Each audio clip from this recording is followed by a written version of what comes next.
नमस्कार, ताल ठोक के देख रहे हैं आप। मैं हूं आपके साथ रोहित सरदाना। क्या वोट के लिए मुसलमानों का मजाक उड़ाना जरूरी है? और क्या मुस्लिमों को वोट बैंक बनाने की सोच ही उनके पिछड़ेपन के लिए जिम्मेदार है?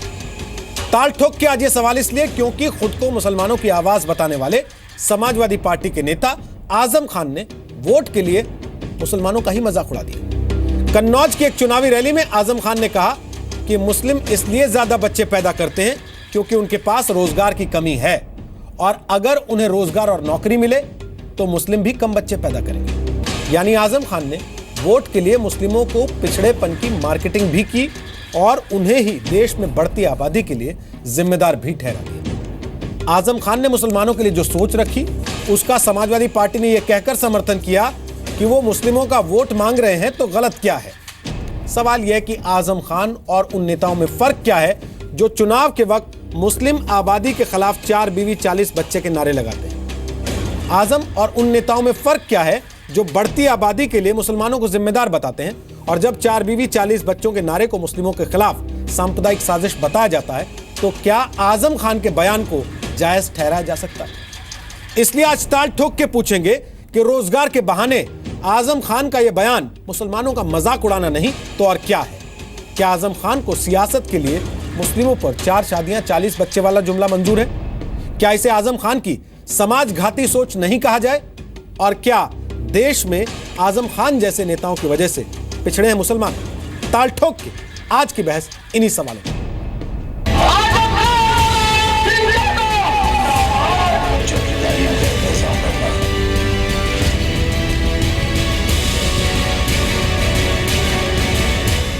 पिछले दिनों वो जिक्र चला कि ये मुसलमानों के बच्चे बहुत होते हैं। अरे भाई काम नहीं है तो और क्या करें?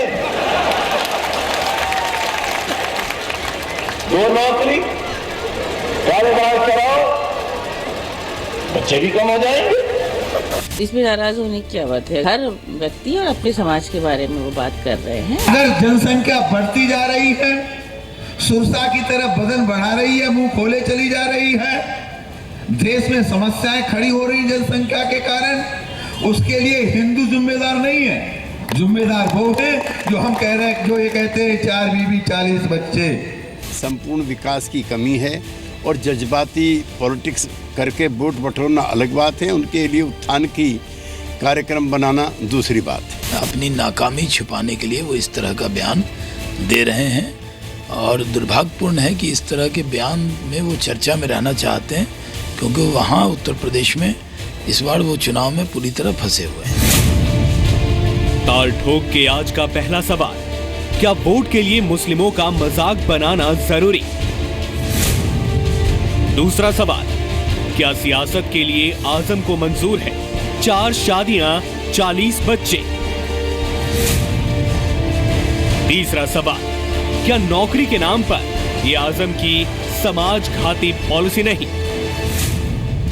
और ताल ठोक के आज का चौथा सवाल, क्या नेता है आजम खान इसीलिए पिछड़ा है मुसलमान? तो आपको बता दें कि ताल ठोक के आज हमारे साथ बात करने के लिए 4 खास मेहमान होंगे। हमारे साथ घनश्याम तिवारी हैं, वो समाजवादी पार्टी के प्रवक्ता हैं। केलॉग्स इंस्टीट्यूट ऑफ मैनेजमेंट से उन्होंने MBA किया है और मास्टर्स इन पब्लिक एडमिनिस्ट्रेशन किया है हार्वर्ड केनेडी स्कूल US से।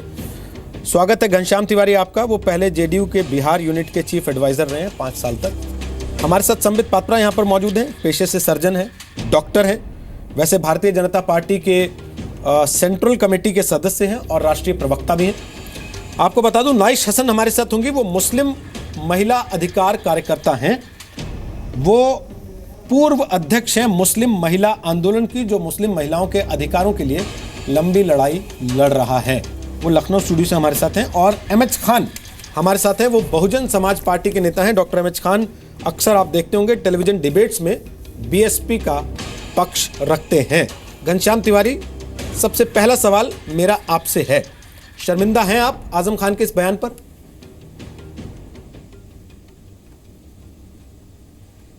देखिए, शर्मिंदा होने की कोई बात नहीं है। बात यह है कि उत्तर प्रदेश और पूरे हिंदुस्तान में जो मुस्लिम आबादी है वो कई मामलों में पिछड़ी हुई है और उसके लिए बुनियादी तंत्र एक तरीके से जिम्मेदार है। तो अलग अलग तरीके से नेता इस पर अपना आवाज़ उठाते हैं और अपनी बात रखते हैं। कोई बात लोगों को नागवार गुजर सकती है, लेकिन वो बात इसकी बुनियादी पक्ष कुछ बदलती नहीं है कि मुसलमानों के पास रोज़गार नहीं है, महिलाओं के पास अच्छी शिक्षा नहीं है, और जब तक ये दोनों चीज़ें नहीं होंगी कोई समाज आगे नहीं बढ़ सकता है, चाहे वो भारत का दलित समाज हो, पिछड़ा समाज हो या अल्पसंख्यक समाज हो। लोहिया जी जिनके सिद्धांत हमारी पार्टी के बुनियाद हैं, वो महिलाओं, दलितों, पिछड़ों को और अल्पसंख्यकों को एक नज़रिए से देखते थे, क्योंकि जो बुनियादी सवाल था उनके सामने वही था, रोटी, कपड़ा, मकान, शिक्षा। और वो ये कहते थे कि जब राजनीतिक पार्टियां धर्म की बात करती हैं तो कहीं ना कहीं लोकतंत्र को इन बुनियादी सवालों से बरगलाने का कोशिश कर रही होती हैं। वो जवाब नहीं दे रही होती हैं कि क्या तरीका होगा कि किसी पिछड़ी या अल्पसंख्यक या महिलाओं के बीच में अच्छी शिक्षा आएगी या उन्नति होगी। एक छोटा सा आंकड़ा देना चाहूँगा हिंदुस्तान के संदर्भ में कि किसी भी धर्म की महिला हो, यदि 10वीं कक्षा पास नहीं है तो फर्टिलिटी रेट लगभग 4 के आसपास होता है, और 12वीं कक्षा पास है तो फर्टिलिटी रेट 3 के आसपास होता है, और अगर वो ग्रेजुएट है तो 2 से कम होता है। जी, तो ये अब 1.5 मिनट का समय मिलता है अमूमन पहले सवाल के जवाब के लिए। आपका 1.5 मिनट खत्म हो गया है, लेकिन मैं फिर वापस आ रहा हूं आपके पास बाकी मेहमानों से माफी मांगते हुए, क्योंकि आप जब तक अपनी पहली बात समझा ना लें। सर, आपकी क्वालिफिकेशन देख के मुझे उम्मीद हुई थी कि आज एक पढ़े लिखे प्रवक्ता से सामना है, बड़े अच्छे तरीके से वो तथ्यों के आधार पर अपनी बात रखेंगे। सर, आप एक ऐसी बात को जस्टिफाई करने में उलझते जा रहे हैं जिसको आप खुद अंदर से जानते हैं कि आप जबरदस्ती जस्टिफाई कर रहे हैं। सर, जो आदमी के पास नौकरी नहीं है, जिसके पास कपड़ा नहीं है पहनने को, आपके मुताबिक रोटी नहीं है, छत नहीं है सिर ढकने को, वो बच्चे पैदा करेगा इस देश में? और कोई काम नहीं है उसके पास, वो बच्चे पैदा करने लगेगा। देखिए या तो मैं जज्बाती होकर कुछ बात कहूं या फिर सीधा सा आंकड़ा देता हूं। आपने खुद कहा कि लोहिया जी ने कहा जब राजनीतिक पार्टियों के पास आम आदमी को देने के लिए कुछ नहीं होता तो वो धर्म का नाम लेके बरगलाती हैं। आजम खान क्या कर रहे हैं आज? बरगला रहे हैं ना लोगों को। बिल्कुल। देखिए, वही मैंने तो मैं शुरू में कह रहा हूं, किसी एक व्यक्ति के बयान पर मैं पूरी टिप्पणी नहीं कर रहा हूं। उससे तो ये सर, ये बहस उस एक व्यक्ति के बयान पर हो रही है फिर इससे जिसने कहा कि मुसलमानों के पास नौकरी नहीं है तो वो बच्चे पैदा करेंगे और क्या करेंगे। नहीं, वो आर्टिकुलेशन सही नहीं है। सर, आपके यहाँ किसी का आर्टिकुलेशन सही नहीं होता तो उनको बोलने क्यों देते हैं? मुलायम सिंह कहते हैं लड़कों से गलती हो जाती है, आजम खान कहते हैं कि मुसलमानों ने जीत दिलाई थी, आजम खान कह देते हैं नौकरी नहीं है इसलिए बच्चे पैदा कर रहे हैं। आप मजाक समझते हैं क्या लोगों को? देखिए, चुनाव में कौन किस तरीके से अपनी बात रख रहा है, इसमें आप भारतीय जनता पार्टी या किसी एक नेता को ट्रॉफी नहीं दे सकते हैं। जब देश के प्रधानमंत्री संसद में कुत्ते बिल्ली आजम खान के बयान पे आपको तो ट्रॉफी मिल रही है ना, की बात करते हैं, आपको तो ट्रॉफी मिल रही है ना आजम खान के बयान पे कि मुसलमान खाली है इसलिए बच्चे पैदा करते हैं। हम ये कह रहे हैं नौकरी दीजिए, बच्चे पैदा नहीं करेंगे। उस बयान के मूल में यदि अशिक्षा है, किसी बयान के मूल में अशिक्षा है या किसी बयान के मूल में बेरोजगारी है, तो बयान महत्वपूर्ण है। सर, ये लेके बैठा हूं आजम खान की पूरी कॉन्स्टिट्यूएंसी का ब्यौरा। उस सहमति को यहां नहीं। सर, आजम खान की पूरी कॉन्स्टिट्यूएंसी का ब्यौरा लेके बैठा हूं। अपने लड़के को चुनाव लड़ाने के लिए उन्होंने 150 करोड़ रुपए खर्च कर दिए, लेकिन उसी कॉन्स्टिट्यूएंसी में सर जरा आप देख लीजिए कि एजुकेशन की क्या हालत है, और पूछिए आजम खान से उन्होंने साक्षरता दर बढ़ाने के लिए कितना पैसा खर्च किया अपनी कॉन्स्टिट्यूएंसी में मुसलमानों का।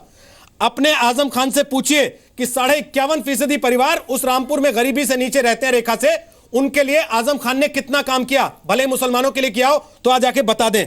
यूपी के औसत से 2 गुना ज्यादा गरीब रामपुर में रहते हैं सर, जिसकी नुमाइंदगी आजम खान करते हैं और आपके कैबिनेट में मुख्यमंत्री से ज्यादा ताकतवर माने जाते हैं। बताइए उन्होंने क्या किया उन गरीबों के लिए।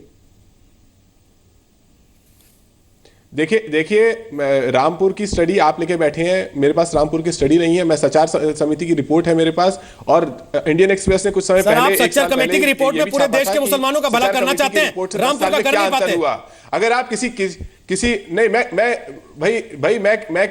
इतनी ताकत नहीं रखता कि एक छोटा सैंपल रामपुर है, पहले उसकी बेहतरी करेंगे कि हिंदुस्तान की बेहतरी करने उत्तर प्रदेश सच्चर कमेटी की रिपोर्ट। कोई भी समाज तब आगे बढ़ता है। आप सीधे क्यों नहीं कहते सर आप अधिकृत नहीं है आजम खान के बयान की निंदा करने के लिए? ताकत नहीं देती है पार्टी आपको इतनी कि आप उस पर निंदा कर सकें। पार्टी का राष्ट्रीय प्रवक्ता हूं, पार्टी का पक्ष रखने के लिए अधिकृत हूं। तो पार्टी ये मानती है एक बयान कि मुसलमान खाली है इसलिए बच्चे पैदा कर रहे हैं। मैं पार्टी का राष्ट्रीय प्रवक्ता हूं। पार्टी ये मानती है कि मुसलमानों को लेकर 4 बीवियां 40 बच्चों का जो तंज कसा जाता है बुनियादी पहलू से सहमत हूं कि यदि किसी भी पिछड़े समाज में ये बात सही है कि किसी भी पिछड़े समाज में अगर शिक्षा नहीं है, खासकर महिलाओं में, और रोजगार नहीं है युवाओं में, तो वो और पिछड़ा होता जाएगा और जनसंख्या वृद्धि उस पिछड़ेपन की एक निशानी है। घनश्याम जी क्या कह रहे हैं आप? आपको इल्म है?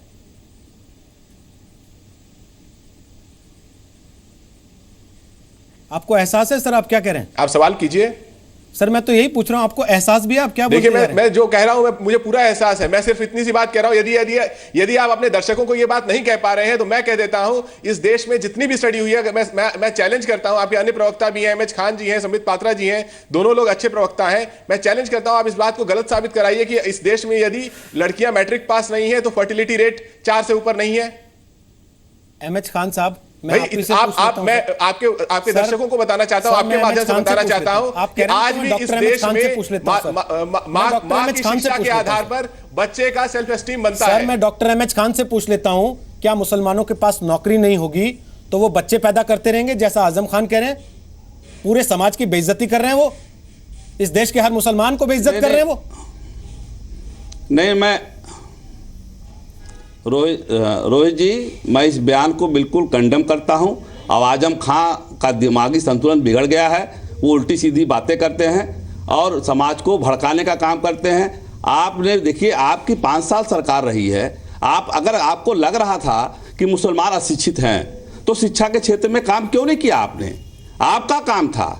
आज आप भी कह रहे हैं कि अशिक्षित मुसलमान है, बच्चे पैदा करेंगे। ये कितनी गंदी बात इन्होंने कही है। इस क्षेत्र में काम करने के लिए इनके पास क्यों पूरा 5 साल था, इन्होंने काम नहीं किया।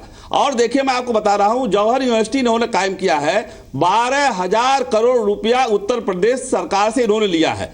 और देखिए, जौहर यूनिवर्सिटी को कायम करने में हमें एतराज नहीं है। एतराज हमको इस बात पर है कि ये जो यूनिवर्सिटी कायम हुई है उसका चांसलर बाप रहेगा, आजम खां रहेंगे, उसके बाद उनका बेटा रहेगा, बेटे का बेटा रहेगा। यह इस्लाम के खिलाफ भी है। यह काम इन्होंने किया है। और जब इन्होंने देखा कि अखिलेश यादव जी का परिवार, पूरा परिवार अकूत संपत्ति इकट्ठा करने में लगा है, तो उसी में गंगा में हाथ बहाने भी चले आए। कहा नहीं, हमको भी दे दो 12,000 करोड़ रुपए, वरना तुम्हारा पोल खोल देंगे। बीच बीच में कहते हैं मेरे दोनों हाथ में लड्डू है, एक तरफ मुलायम सिंह है, एक तरफ अखिलेश यादव है। आज गायत्री प्रजापति के बारे में कितना शर्मनाक सुप्रीम कोर्ट ने कहा है। आप बार बार मैं कह चुका हूं रोहित जी कि अखिलेश यादव का चेहरा दागी है, अच्छा नहीं है, न हिंदू के लिए है न मुसलमान के लिए है। ये कौन सा समाजवाद है कि 10 करोड़ की बस पर आप यात्रा कर रहे हो? ये कौन सा समाजवाद है कि 9 लाख की साइकिल पर आप यात्रा कर रहे हो? और मुसलमानों की शिक्षा पे आपको शर्म आनी चाहिए। 5 साल आप सत्ता में रहे, आपने कुछ नहीं किया मुसलमानों के लिए। आज मुसलमानों का वोट मांगने चले हैं आप। मुसलमान आपको वोट नहीं देने वाला है, चाहे आप जैसी बातें कह ले। सर मैं एक चीज जानना चाहता हूं, आपने जौहर यूनिवर्सिटी का नाम ले दिया, संबित पात्रा हालांकि कमेंट करना चाहते हैं। घनश्याम जी, फिर भी एक मौका मैं आपको और देना चाहता हूं। रामपुर की हर बड़ी सड़क जौहर यूनिवर्सिटी से जुड़ती है। आजम खान उस जौहर यूनिवर्सिटी के लाइफ टाइम चांसलर हैं। उसमें इंजीनियरिंग कॉलेज चलता है, ऑलरेडी मेडिकल कॉलेज की इमारत बन रही है, उसके दरवाजे से जुड़ेगा। वो राज्य का सबसे लंबा पुल बन रहा है, 200 करोड़ की लागत से यूपी ब्रिज कॉर्पोरेशन पुल बना रहा है। और आजम खान के घर से लेके सिविल लाइंस तक 20 करोड़ की लागत से पुल बनता है। सर, मुसलमानों के बीच में और शिक्षा के बीच में आजम खान एक छोटा सा पुल नहीं बना सकते थे? नौकरी के बीच में और मुसलमानों के बीच में आजम खान अखिलेश यादव की सरकार में रहते हुए मंत्री एक छोटा सा पुल नहीं बना सकते थे? बराक ओबामा देने आते क्या यूपी के मुसलमानों को नौकरी और शिक्षा? देखिए उत्तर प्रदेश, आपकी जानकारी के लिए बता दूं, देश में शिक्षण संस्थानों में नंबर 3 है Uttar Pradesh, number of institutions के मामले में। सर, मुसलमानों की शिक्षा की बात कीजिए मुझसे, बताइए उसमें कितने मुसलमानों को आपने पढ़ाया? बताइए उसमें कितने मुसलमानों को पढ़ा लिखा के आपने इस लायक बनाया कि वो बड़ी बड़ी कंपनियों में नौकरी पा सकें? ये तो आपका ये आपका वन आइड व्यू है कि मुसलमानों की शिक्षा अलग से बात करें और किसी और की। तो आजम खान ने शुरू की ना सर, मैंने थोड़ी की। उन्होंने कहा ना मुसलमान पढ़े लिखे नहीं, उनको नौकरी नहीं है, इसलिए बच्चे पैदा कर रहे हैं। अगर हम नहीं, ये बात आजम खान ने शुरू की है, मैंने सर। देखिए, आप ये सोच के आए हैं कि आप ये सोच के आए हैं कि सर, क्योंकि मुझे शर्म आती है आजम खान जैसे नेताओं के बयानों पर, आपको नहीं आती। करते हैं, शिक्षा की बात करते हैं। नहीं, आपको मुझे मुद्दे की बात समझ में आती है। यदि आप बयानों की तुलना करना चाहते हैं तो अपने दर्शकों के लिए सारे बयान रख दीजिए। प्रधानमंत्री ने क्या कहा, तिवारी जी आप टीवी पे आने लगे हैं, इस देश में हर ऐसे नेता के बयान पे बहस हुई है, धार्मिक इस चैनल पे इस देश में हर ऐसे नेता के बयान पे बहस हुई है। सर आपको मौका नहीं लगा, आपको मौका नहीं लगा सर, मायावती ने आपका मौका नहीं लगा सर, ट्रांसफर के बारे में आपकी पार्टी ने भी बहुत पहले ऐसे मौके दिए हैं। आप टीवी स्टूडियो जो राजनीति रैली में चल रही है उसको टीवी स्टूडियो में बतलाइए। बात बहुत साधारण सी है। यदि आप मुद्दे की बात कर रहे हैं तो उसके सही पक्ष को समझिए। अगर आपको लगता है मुसलमानों का मजाक उड़ा के आपको वोट मिलेगा, मुसलमानों का तो उड़ाइए सर, आप भी उड़ाइए और उड़ाइए सर, और मजाक उड़ाइए। हमने तो कभी ये एमएच खान साहब है, इनकी पार्टी अलग से मुसलमानों का वोट मांगती है और दूसरी तरफ तो नहीं कहते कि खाली वो बच्चे पैदा कर रहे हो हमें वोट दे दो, ये तो नहीं कहते कि नौकरी नहीं है, बच्चे पैदा करते रहते हो हमें वोट दे दो। एक भी मुस्लिम इनको टिकट देने लायक नहीं लगा। हमने तो बिल्कुल स्पष्ट रखा है कि हमारे पास एक अच्छा नेतृत्व है, हमारे पास एक अच्छा नेतृत्व है, उसके आधार पर सर आपके नेता आजम खान ने आपके उस युवा नेतृत्व की भी बेइज्जती की है आज, इस बात को याद रखिएगा। आपके पास जवाब नहीं है कोई। संबित पात्रा आप बहुत देर से आते हैं, बोलिए कितने आप मुसलमानों के हमदर्द बन रहे हैं। खान साहब अब सुनिए डॉक्टर संबित पात्रा को भी सुन लीजिए एक बार। लेकिन इस देश में कभी इस समुदाय ने इस तरीके से वोट नहीं दिया कि आप हर प्रचार में कटोरा लेके बोलते रहते हैं कि घनश्याम जी दूसरों को सुनने दीजिए। आज आप बैकफुट पे हैं तो कम से कम थोड़ा शांति तो बनाए रखिए। हमारा वोट ट्रांसफर करते हैं। एक मिनट घनश्याम जी, माफी तो मांगा नहीं, ऊपर से इतना बोले जा रहे हैं। मंच से आप धर्म के नाम पे वोट, भैया माफी तो मांगा नहीं, ऊपर से इतना बोल रहे हैं, सुन तो लीजिए दूसरों को। देखिए पहली बात है ये जो ये आजम खान ने जो कहा है कि नौकरी नहीं है, कारोबार नहीं है, इसलिए हम बच्चा पैदा कर रहे हैं, इसलिए डायरेक्टली ये एक मिसोजिनिस्ट स्टेटमेंट है। महिलाओं को क्या बच्चे पैदा करने की मशीन सोच रखा है आपने कि बस काम कुछ नहीं है तो हम बच्चे पैदा करते रहेंगे? ये केवल मुस्लिम समाज के लिए ही नहीं, महिलाओं के प्रति एक तीखी टिप्पणी है। और आज घनश्याम जी आप बहुत पढ़े लिखे हैं, हम सब आपका सम्मान करते हैं, पहले आप क्षमा मांगिए देश से और उसके बाद आजम खान को भी क्षमा मांगनी चाहिए। और ये आज पहली बार वो टिप्पणी नहीं की है। मैं 2 साल पहले आजम खान ने क्या कहा था वो भी बता दूं। हम गरीब लोग हैं इसलिए ज्यादा बच्चे पैदा करते हैं, कोई काम नहीं, बीवी क्लब नहीं जा सकती, यारों की महफिल नहीं है, नहीं महफिल में नहीं जा सकती, बस बीवी और शौहर होते हैं, बच्चा तो पैदा ही करेंगे। आप बताइए, ये 2 साल पहले बोला था 2014 की चुनाव से पहले कि जो हमारी बीवियां हैं मुसलमान समाज की महिलाओं के लिए कहा था। आप इसमें शर्म तो करिए कि बार बार इस प्रकार का बयान दे रहे हैं। और आज ही गायत्री प्रजापति गैंग रेप के मामले में सुप्रीम कोर्ट ने उन पे, सुन लीजिए मैं आपके बीच में नहीं बता रहा था, मैं आपके बीच में नहीं बोल रहा था, थोड़ी देर सर थोड़ा तो शर्म रखिए, थोड़ा तो शर्म रखिए। मैं आपसे पूछूंगा आप बताइएगा अभी, थोड़ा शर्म रखिए। जिस दिन आपको माफी मांगनी हो उस दिन दूसरों की भी सुन लीजिए साहब, पढ़े लिखे हैं आप।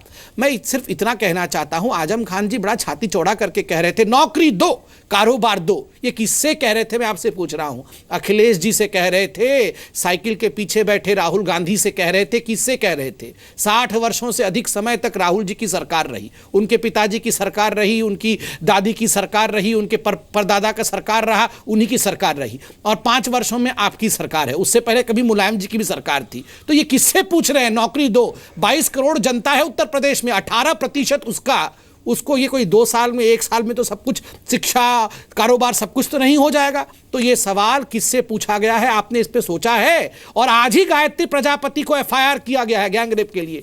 पूरे राज्य में महिलाओं को लेकर किस प्रकार की स्थिति है, ऊपर से आप जैसा पढ़ा लिखा नौजवान, आप कहते हैं युवा नेता है, 2 लड़के हैं। अरे आप भी तो लड़के हैं, हाथ जोड़ के माफी मांग लीजिए। कैसे लड़के हैं आप? अगर आपका नेता महिलाओं के लिए ऐसे शब्द प्रयोग करता है, आप माफी तक नहीं मांग पा रहे तो क्या काम है? देखिए संबित जी आप बोलिए, आप बोलिए संबित सर, एक मिनट जी। देखिए घनश्याम जी, मैंने पर्याप्त मौका दिया आपको। देखिए संबित जी, सर मैंने सबसे ज्यादा मौका आपको दिया कि आप अपनी बात रखें, उसमें आप नहीं समझा पाए तो ये सर मेरी गलती नहीं है। नाइश हसन, मैं आपसे पूछता हूं, ये तीनों तो चलिए राजनीतिक पार्टी के हैं, वो माफी मांगेंगे नहीं और ये इस बात से हटेंगे नहीं कि माफी मांगो। एक महिला होने के नाते क्या आपको लगता है कि आजम खान ने हर मुसलमान का, हर मुस्लिम औरत का अपमान किया? जी रोहित जी, मैं आपकी बात का समर्थन करती हूँ और मैं किसी पॉलिटिकल पार्टी की नुमाइंदगी नहीं कर रही हूँ, मैं औरत के सवाल की नुमाइंदगी ज़रूर कर रही हूँ।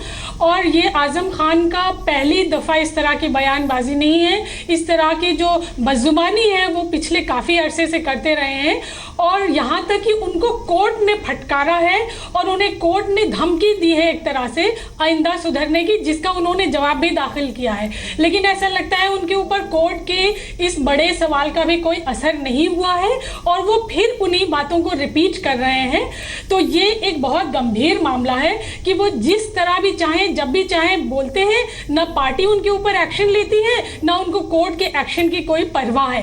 क्या उनको अपनी पहचान संकट में लग रही है? क्या अपनी पहचान बनाने के लिए वो इस तरह बोलते हैं कि 10 जगह टीवी चैनलों पे आएंगे, वो अखबारों में आएंगे ताकि लोग उन्हें देखें, उनकी पहचान हो? क्या उनको ये अपनी पहचान का संकट लग रहा है? मुझे तो लगता है अब कोर्ट कचहरी में उनका इलाज नहीं कर पाया है, अब उनको किसी डॉक्टर की सलाह लेनी चाहिए क्योंकि इतना ज़्यादा सिरफिरा आदमी तो मुझे नहीं समझ में आता। और जहाँ तक सरकार की बात है, अगर वो मुसलमानों के लिए इतनी चिंता करती है, सचर कमेटी रिपोर्ट आने के बाद 5 साल अभी इनकी सरकार थी, इन्होंने एक जियो जरूर निकाला था, मैं उसकी तारीफ करती हूँ कि बहुत अच्छा जियो था, जिसमें सचर कमेटी के रिकमेंडेशन को लागू करने के लिए इन्होंने 30-35 डिपार्टमेंट के साथ उसको अटैच किया था। नतीजा ये हुआ 5 साल में, आप खोल के देख लीजिए, उन्होंने उर्दू में एक वेबसाइट बनाने के लिए कहा था, वो वेबसाइट पूरी नहीं है। इन्होंने जिस तरह से उस बजट को पूरे सियासी बजट में तब्दील कर दिया कि अगर यूपी में बेरोजगारी है तो इन्होंने 100 करोड़ रुपए सिर्फ स्किल बिल्डिंग के लिए दिए बच्चों के और 400 करोड़ रुपए इन्होंने कब्रिस्तान की बाउंड्री वॉल के लिए दिए। तो मतलब मुर्दों की कीमत ज्यादा है, जिंदों की कीमत कुछ भी नहीं है। तो जब बजट को पूरे सवाल को सियासी रंग दे दिया जाता है तो यही हाल होता है। और आजम खान जैसे और तमाम बदजुबान नेता है जिनको मौका मिलता है और पार्टी ने उनके ऊपर कोई एक्शन नहीं लिया। पहली बात तो ये है कि कोर्ट एक्शन लेगा, एक लंबी प्रक्रिया चलेगी और फिर उसके बाद वो कहेंगे जी पार्टी एक्शन तब लेगी ना जब उनके बयानों को गलत मानेगी। पार्टी के सारे प्रवक्ता तो डिफेंड करते हैं, किसी को यह अधिकार नहीं है कि वो आजम खान की बात पे सवाल उठा दे, निंदा करना तो दूर की बात है। वो आजम खान जो मंत्री रहते हुए कैबिनेट की मीटिंग्स को ठेंगा दिखा देते थे और सीएम कुछ नहीं कह पाता था, वहां प्रवक्ता क्या बोलेंगे आजम खान के खिलाफ? सर घनश्याम तिवारी जी, आपको बताऊं रामपुर की हकीकत क्या है सर? वहां के लोग क्या नारा लगाते हैं आजकल? जो आजम खान मजाक उड़ा रहे खड़े होकर स्टेज से मुसलमानों का सर, उनके रामपुर में सर ये नारा लगता है, बनाओ बीड़ी चलाओ रिक्शा, यह है आली जनाब की शिक्षा। यह इंतजाम किया उन्होंने अपने इलाके में शिक्षा का सर। जो रामपुर कभी कानपुर के बाद यूपी में दूसरे नंबर का इलाका माना जाता था इंडस्ट्री पॉइंट ऑफ व्यू से, साइकिल की फैक्ट्री थी, माचिस की फैक्ट्री थी, टेक्सटाइल मिल थी, डेयरी प्लांट था, सर उसकी हालत आज क्या है? आपसे छुपी है क्या? आप कह दीजिए मैं डेटा लेके नहीं आया हूं, लेकिन इसके बावजूद आपको यह तो पता होगा कि रामपुर की दुर्गति का जिम्मेदार कौन है।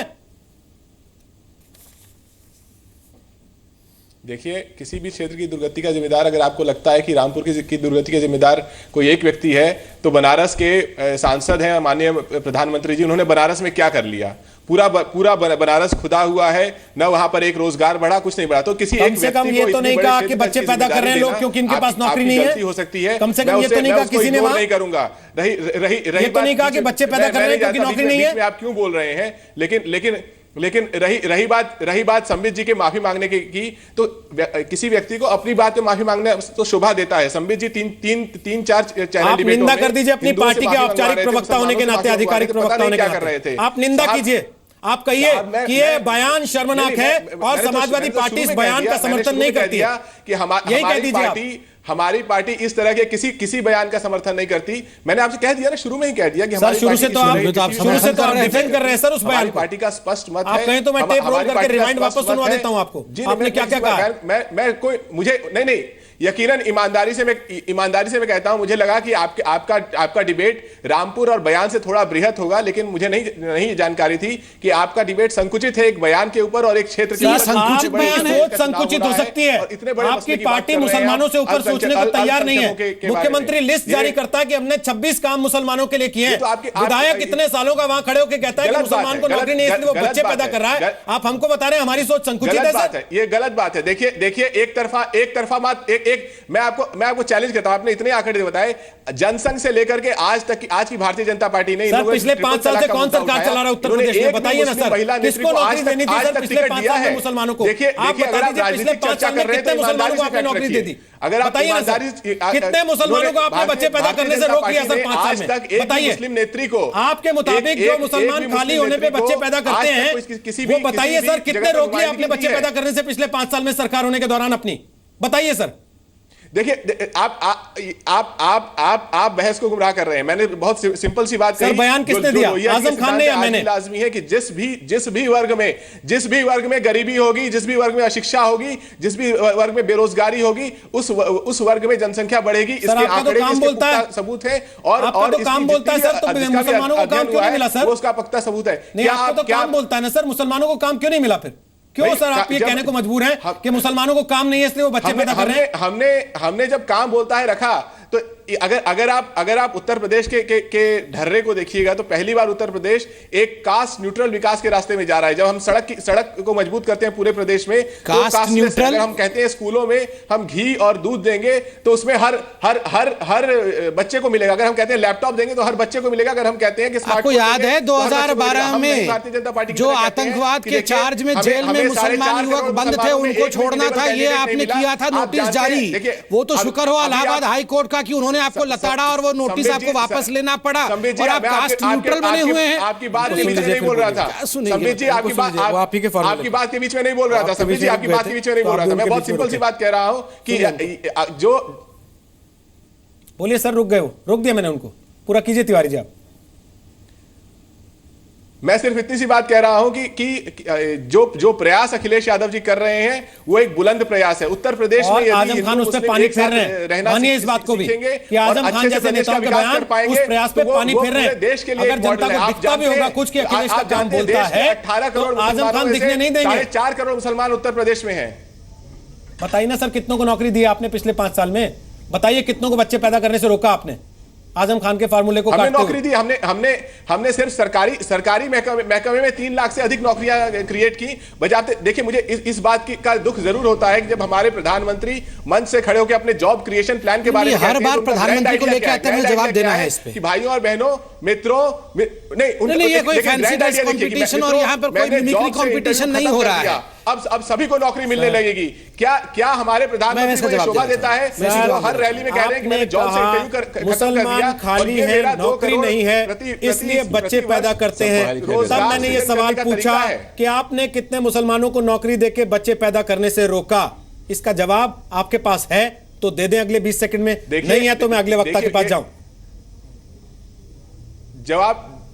जवाब मेरा स्पष्ट है कि अगर हम युवाओं के रोजगार की बात करते हैं, महिलाओं के रोजगार की बात करते हैं, महिलाओं की शिक्षा की बात करते हैं, तो कहीं ना कहीं इन सभी चीजों से लड़ने के लिए करते हैं। हम चाहते हैं कि समाज में इस तरह का तंत्र का निर्माण हो कि हम अर्ली मैरिज से लड़ सकें, हम हाई फर्टिलिटी रेट से लड़ सकें, हम कुपोषण से लड़ सकें। आप दे नहीं रहे सर, सवाल का जवाब ही नहीं दे रहे। संबित पात्रा बोलिए, आप क्या बोलना चाहते हैं? देखिए, बार बार घनश्याम जी जो इसको एक थ्योरेटिकल डिस्कशन बना रहे हैं और कह रहे हैं कि अगर गरीबी होगी और अगर मुफलिसी होगी तो स्वाभाविक है कि बच्चे ज्यादा पैदा होंगे। तो आजम खान भी तो यही कह रहे हैं कि नौकरी नहीं है, चाकरी नहीं है, कारोबार नहीं है, इसलिए महिला बच्चा पैदा करने की मशीन बन गई है। साधारण सवाल, आपने प्रधानमंत्री पे सवाल उठाया, मैं उसका उत्तर दे देता हूं। आपने कहा कितना हमने वर्क जनरेट किया, कितना एम्प्लॉयमेंट जनरेट किया। इसी बार के आप इकोनॉमिक सर्वे को देखिए, उसके मुताबिक 5.4 करोड़ लोगों को मुद्रा के माध्यम से हमने स्वावलंबी बनाया। केवल और केवल उत्तर प्रदेश में 42 लाख लोगों को मुद्रा का योजना का बेनिफिट मिला है। बाकी जो योजना की बेनिफिट मिली है वो भी है। आपने अभी बताया कि 4 कुछ करोड़ मुस्लिम को, उनमें से आपने 3 लाख लोगों को नौकरी दे दी है। पूरे उत्तर प्रदेश में कितनी नौकरी दी? लगभग सारी नौकरी आप कह रहे हैं कि आपने मुसलमानों को ही दे दी है, अर्थात बाकी कुछ काम आपने किया नहीं है। मैंने 42, आप बताइए 5 वर्षों में 3 लाख, हमने 2-2.5 वर्षों में 42 लाख। आप इस पे कंपैरिजन करने की कोशिश कर रहे हैं सर। आपको अभी अपना रिपोर्ट कार्ड नहीं, देखिए रोहित जी, इनको अपना रिपोर्ट कार्ड दिखाना है। चाहिए सर, मुझे आप दोनों का रिपोर्ट कार्ड नहीं चाहिए। तो माफी तो मांग ले। मुझे आप दोनों का रिपोर्ट कार्ड नहीं चाहिए सर। एमएच खान, आपको अब तक एहसास हो गया होगा कि जिस बयान का वो लगातार समर्थन कर रहे हैं, ये कहते हुए कि हम उस बयान का समर्थन नहीं करते, जिस बयान को वो लगातार डिफेंड कर रहे हैं, ये कहते हुए कि नहीं हमारी पार्टी का ऑफिशियल बयान नहीं है, औपचारिक बयान नहीं है हमारी पार्टी का, उसकी निंदा करना दूर की बात, उस पर माफी मांगना दूर की बात। क्या आपको लगता है कि समाजवादी पार्टी को इस बयान पर आजम खान के खिलाफ सख्त कार्रवाई करनी चाहिए? कार्रवाई तो करनी चाहिए, लेकिन हिम्मत नहीं है। अखिलेश यादव राष्ट्रीय अध्यक्ष है, उनके अंदर बूता नहीं है, उनके अंदर वो ताकत नहीं है कि आजम खान या गायत्री प्रजापति जैसे लोगों को निकाल सकें या हटा सकें। देखिए, मैं तो कहता हूं मुस्लिम महिलाओं के अलावा और सारी महिलाओं का अपमान किया इन्होंने, और भी महिलाओं का अपमान किया। सारी महिलाओं से माफी मांगना चाहिए इनको। महिला कोई खिलवाड़ नहीं है, कोई मशीन नहीं है कि बच्चा पैदा। अगर नौकरी नहीं मिली है तो ये तो स्वाभाविक है रोहित जी कि बच्चे नहीं पैदा करेंगे, वो कहां से खिलाएंगे, कहां से पिलाएंगे, ये सोचेगा। क्या दिमाग से आदमी पैदल हो गया है मुसलमान? ये कहना चाहते हैं आजम खान। आजम खान का बात जो है, ये पागलों जैसी बातें हैं, उस पर कोई समर्थन नहीं कर सकता। कोई भी पढ़ा लिखा आदमी, जाहिल गंवार आदमी समर्थन नहीं कर सकता है। इन्होंने 5 साल अपना हुकूमत किया, 5 साल में कितने मुसलमानों को नौकरी दिया, कितनी मुसलमान औरतों को नौकरी दिया, ये तो बता नहीं पा रहे हैं। भारतीय जनता पार्टी के संबित पात्रा जी बैठे हैं, प्राइम मिनिस्टर कह रहे थे एक साल में 2 करोड़ नौकरी देंगे, 1.5 लाख तक नौकरी दे पाए। खाली घोषणा पत्र इनका है नहीं, और सवाल हमसे पूछेंगे। और मोदी जी का ये है कि उनसे कह दो कुछ बोले, इनसे कह दो कुछ बोले। ये अखिलेश यादव कहते हैं कि आजम खान तुम बोलो, गायत्री प्रजापति तुम बोलो, और नरेंद्र मोदी जी कहते हैं कि साक्षी महाराज तुम बोलो, बालियान तुम बोलो, और जो योगी आदित्यनाथ तुम बोलो। बाकी मायावती जी तो अकेले ही बोल देती हैं, वो तो किसी को बोलने ही नहीं बोलती है, करने का तरीका खुद ही सुबह से शाम बोलती रहती है मुसलमान यहाँ वोट दो, मुसलमान यहाँ वोट दो। पश्चिम से आधी चली है बहुजन समाज पार्टी की, और देखिए पूरब तक चलेगी बहुजन समाज पार्टी की जाएगी। चिंता मत करिए, गंदे लोगों को साफ कर दिया जाएगा। ये बातें चुनावी रैली में बोलिएगा ना सर, जहां आपको ड्यूटी लगती है। यहाँ पे तो पार्टी को डिफेंड करने आए हैं, आज तो मौका था आपके पास आजम खान पे सवाल उठाने का। सर ये मैसेज है, आप मायावती जी की तारीफों के पुल बांधने लगते हैं यहाँ बैठ के भी। सर प्लीज, मैंने उठाया। आपके बगल में बैठी है मैडम नाइश हसन, मैं उनसे एक सवाल लेना चाहता हूँ। नाइश हसन, मैंने उठाया। नाइश हसन, मुस्लिम महिलाएं ये सब सुनने के बाद, ये डिफेंस देखने के बाद समाजवादी पार्टी का आजम खान के बयानों को, आप जैसी कोई पढ़ी लिखी मुस्लिम महिला या जो पढ़ी लिखी नहीं भी होगी, वो आजम खान के लिए वोट करना चाहेगी क्या कभी? या उस पार्टी के लिए जिसके सीएम इतनी बड़ी बड़ी, इतनी अच्छी इतनी मीठी मीठी बातें करते हो, और नेता कहते हो मुसलमान के पास नौकरी नहीं है तो वो बच्चे पैदा कर रहा है?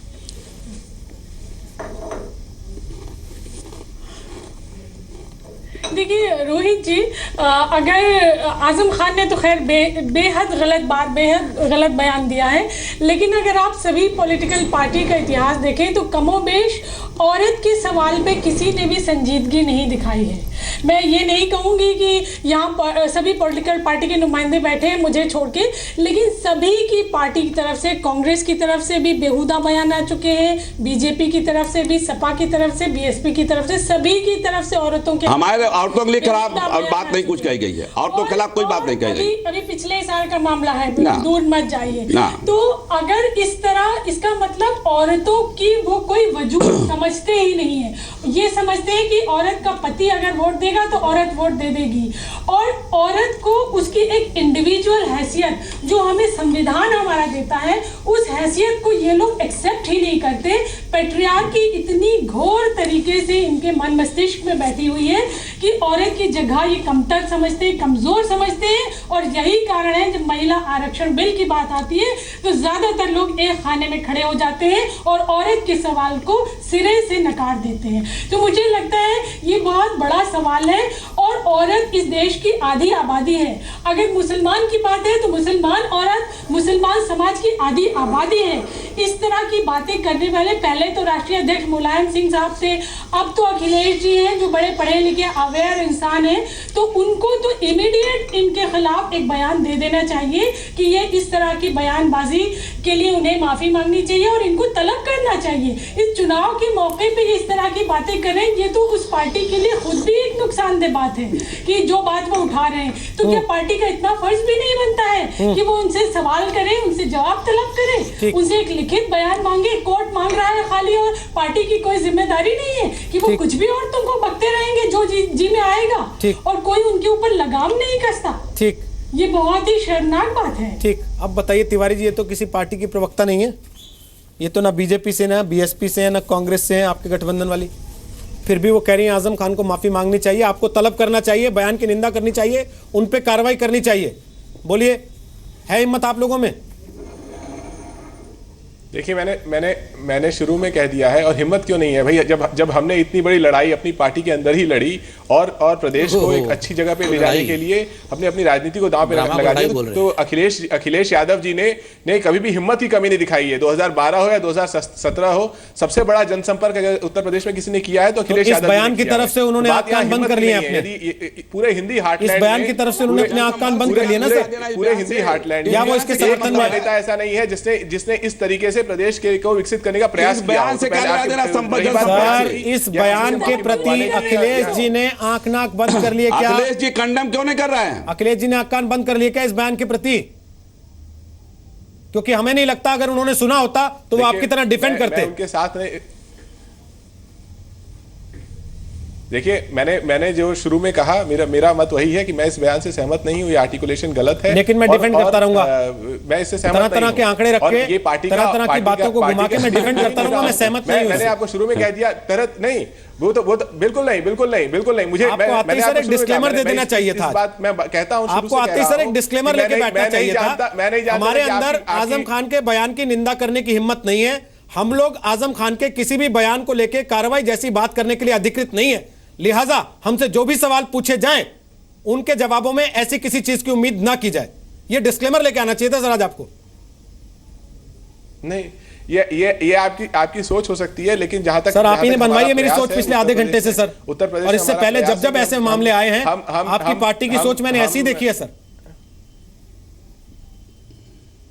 नहीं, हमारी पार्टी की सोच बिल्कुल स्पष्ट है कि चाहे वो युवा वर्ग हो, महिला हो, तो स्पष्ट कर दी सर आजम खान, रोजगार की बात करेंगे, बिल्कुल साफ कर दी आजम खान ने आपकी पार्टी की सोच। रोजगार की बात कर रहे थे, रोजगार की बात करते हुए आजम खान ये कहते हैं मुसलमानों के पास नौकरी नहीं है तो वो बच्चे ही पैदा करेंगे सर, नहीं पड़ेंगे। ये सोच है सर, अगर यही सोच है सर एजेंडे से अलग तो भगवान मालिक है सर।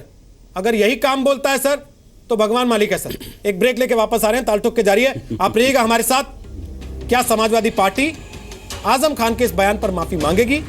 क्या आजम खान खुद इस बयान पर माफी मांगेंगे, या फिर यह स्थिति फिर एक बार पहले की तरह होगी जहां सुप्रीम कोर्ट की फटकार के बाद आजम खान को बिना शर्त माफी के लिए आगे बढ़ना?